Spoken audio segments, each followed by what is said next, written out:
Hi everyone, Shane R. Monroe here. On this channel, I often talk about the concept of mid-tier gaming, and if you haven't seen that video, I'll provide a link in the upper right for you.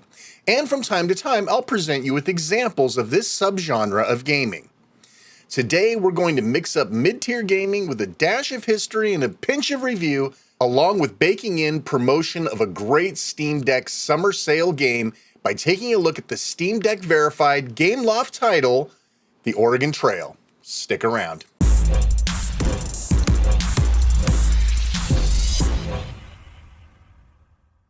The Oregon Trail, a pop culture phenomenon that started back in 1971, has been the source of endless memes and references over the last 50 years. Oddly, while many people know of the Oregon Trail, few people have actually played the Oregon Trail in its various incarnations, not even the famous Apple II version from 1985.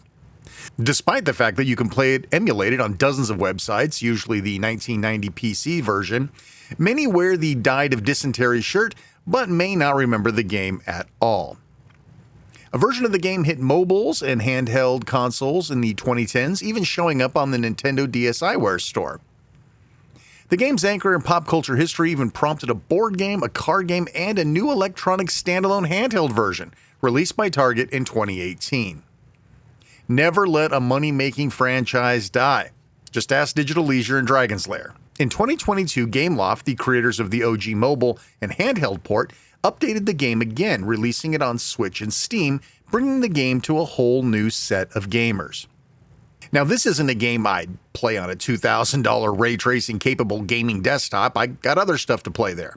But a game like Oregon Trail on a portable device, like the deck for an hour at a time, no brainer. This video will assume you know nothing about Oregon Trail and you've never played it before, so don't worry, we won't leave those new to the IP behind. The Oregon Trail takes us back to the 19th century, where we step into the shoes of pioneers traversing the treacherous path to the promised land of the American West. Combines historical accuracy and resource management gameplay mechanics, making it a unique and engaging experience. As pioneers, players must guide their wagon trains across rugged landscapes, overcoming various challenges, such as river crossings, hunting for food, and managing supplies. The game offers an extensive range of choices and decisions that affect your journey, including selecting your party members, managing your inventory, and making critical choices along the trail. The game loop starts with you picking out your pioneers. Over time, more pioneer classes will unlock, offering more base skills. These give you bonuses without having to earn them first before using them. Doctors, carpenters, hunters, you get the idea. Once you fill your party up, it's time to buy supplies. Resource management is 90% skill and 10% luck. For new folks, the shopkeeper will help you out with pre-made packages before you head out, or you can freehand your supplies into the wagon yourself. Like many resource management games, you have to pack your own stuff, a sort of Tetris-like skill to cram as much crap into your wagon as humanly possible.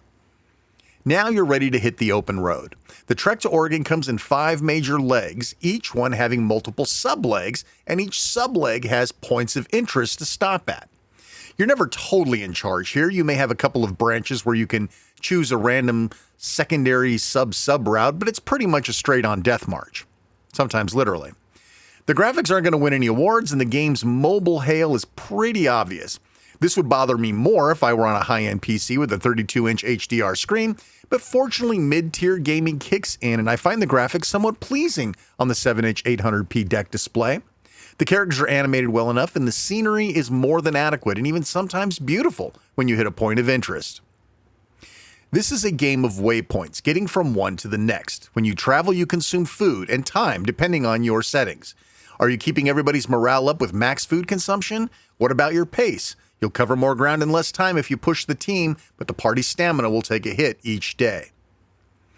Those aren't the only stats you'll be chasing, though. Along with stamina and morale, you'll also be keeping an eye on their health and hygiene, too. Dirty people get dysentery. Tired people make mistakes and get hurt. Party members without health end up dead. Status effects are aplenty. Along with the meme-friendly dysentery, you can get cholera, broken limbs, exhaustion, and more. Each one will react differently, with your stats temporarily reducing their max or chewing through them faster. The wagon and oxen pulling it are sort of NPCs. The oxen will get hurt, sick, and even die. Your wagon will be a constant nag, wearing out over time and actually causing damage to the supplies keeping you alive. Of course, almost all of these status effects can be halted, reversed, or treated if you have the right supplies with you, making every trip include some guesswork on what you might need.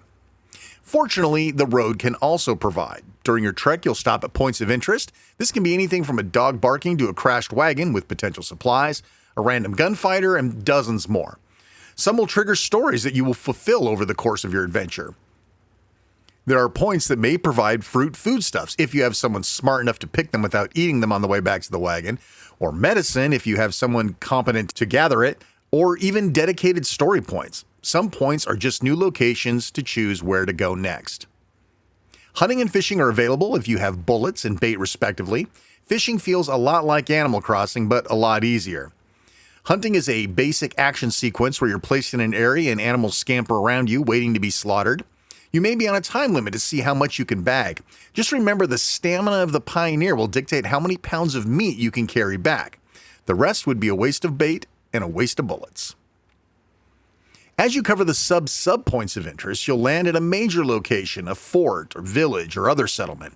This is where you get to take a break, talk to people, which could fulfill or start new storylines, trade with the locals. You can also sell pelts and fish for cash, which will be useful when you get to the next of the 5 major legs on the trip, where a store will be available and more services as well.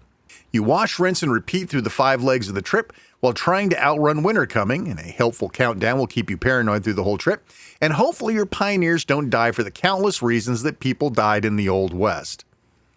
The game loop is about survival, watching your resources, choosing paths to replenish them when you can, keeping a good eye on your wagon's condition, and making good choices when sending your pioneers out to perform tasks. As you take these poor souls across the wasteland, you will actually start to get to know them. They have personality traits, they gain skills as they haggle and perform tasks that are unfamiliar to them. And dare I say, you actually sort of get attached to them over time. The West is cruel, though. Through no fault of your own, bad things can happen to good people. You can't buy a potion to bring them back to life. They are dead the whole rest of the trip, and you have to face their missing profile on the screen the whole time. It is unfortunate these characters don't seem to stick around. They're only good for a single trip. It might have been interesting to have a means to permagrow them over time. Of course, that would highly imbalance the game, so I can see why you can't. So even if you get them to Oregon alive, you're not going to see them again, at least not in their last known incarnation. Along with the constant management game loop, which isn't going to be for everybody, you will meet interesting NPCs along the way and get tangled up in their quests and stories. Some of their quests will line your pockets, some of them are just interesting. Unfortunately, some of them are tragic and sad.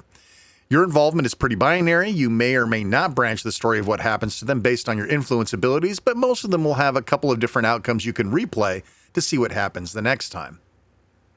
Once you've completed the Oregon Trail, the game isn't really over. New adventures await. 1 or 2 leg journeys with new stories and new objectives will unlock.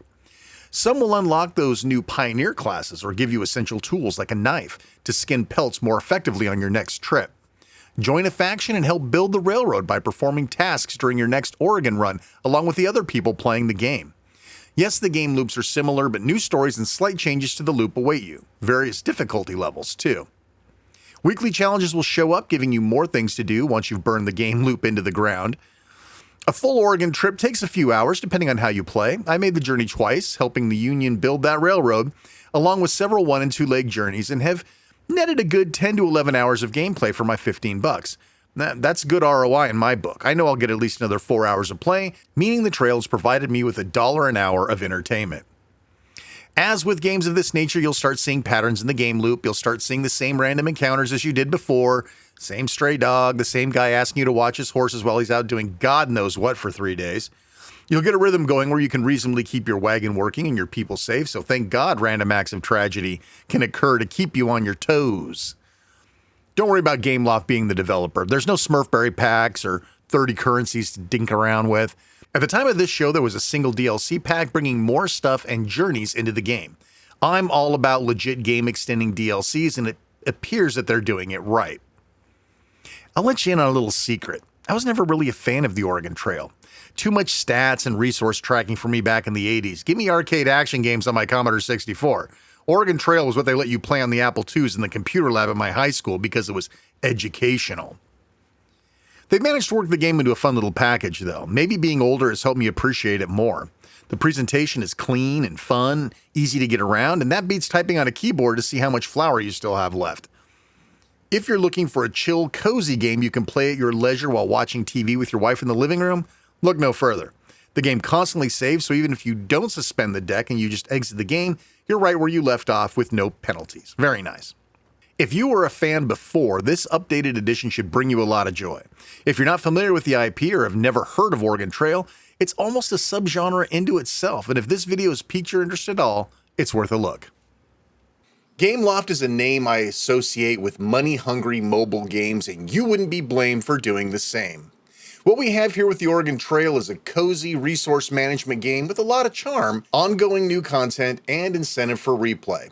At the MSRP of $30, this modern remake of a classic computer is too pricey, but at $15, the current sale price, it is adequately priced and will appeal to old fans of the game as well as those that have never heard of it before. It falls into the mid-tier category because it isn't something you'd play on a PC or laptop, and the game loop is too long for mobile phones in my opinion.